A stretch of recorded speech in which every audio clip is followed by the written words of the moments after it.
Le gouvernement syrien annonce la fin des affrontements communautaires à Souyeda.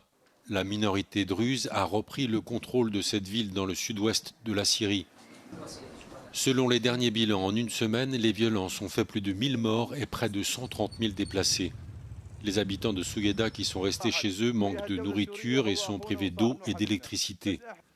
Les violences ont éclaté le 13 juillet. Le calme est revenu dans la nuit de samedi à dimanche, peu après l'annonce par Washington qu'un accord de cessez-le-feu avait été signé par Israël et la Syrie. Le ministère syrien de l'Intérieur assure que les Bédouins sunnites ont évacué la zone.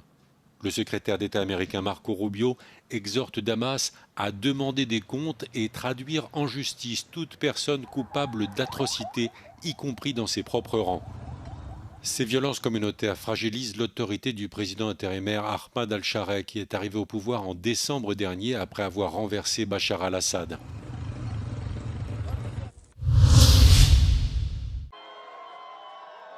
Le pape Léon XIV a renouvelé dimanche son appel à un cessez-le-feu immédiat à Gaza, exhortant tous les dirigeants à respecter les lois internationales et à protéger les civils.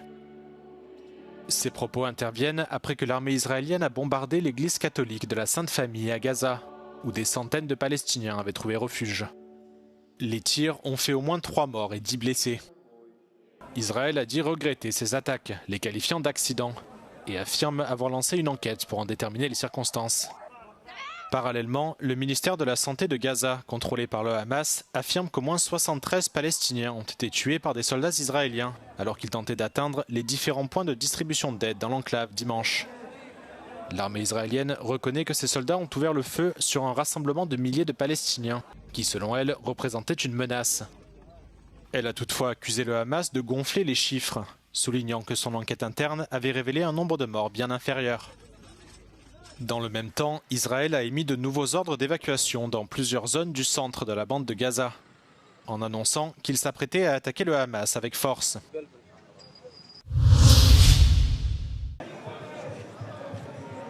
Des milliers de Polonais dans la rue pour exiger des mesures anti-immigration. L'alliance électorale d'extrême droite Confédération a organisé des marches ce samedi dans 80 villes du pays.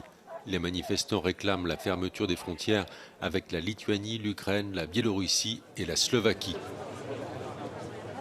Wielcy Polacy to byli Polacy tacy jak nasz wielki król Jan III Sobieski, który muzułmanom, którzy chcą się wyrwać do Europy, wedrzeć do Europy, dał całkiem co innego niż azyl i wszyscy wiemy co.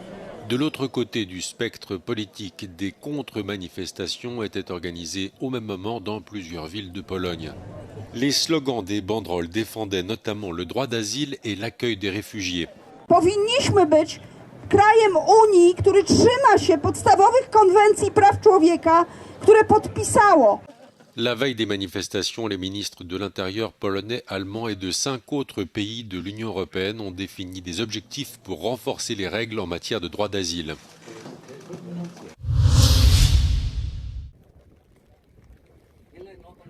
Le naufrage samedi dans la baie d'Along a fait 37 morts et les secouristes sont à la recherche de plusieurs personnes portées disparues.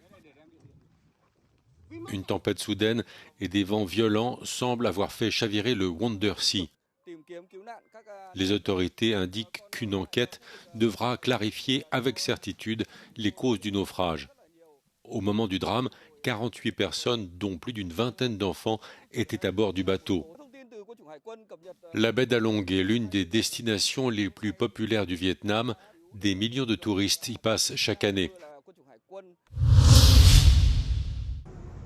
Au moins 30 personnes ont été blessées, dont plusieurs grièvement à Los Angeles, où une voiture a foncé sur un groupe qui attendait devant l'entrée d'une boîte de nuit. Le conducteur du véhicule a ensuite été extrait de sa voiture, blessé par balle et transporté à l'hôpital. La police cherche le suspect qui a tiré sur le conducteur de la voiture.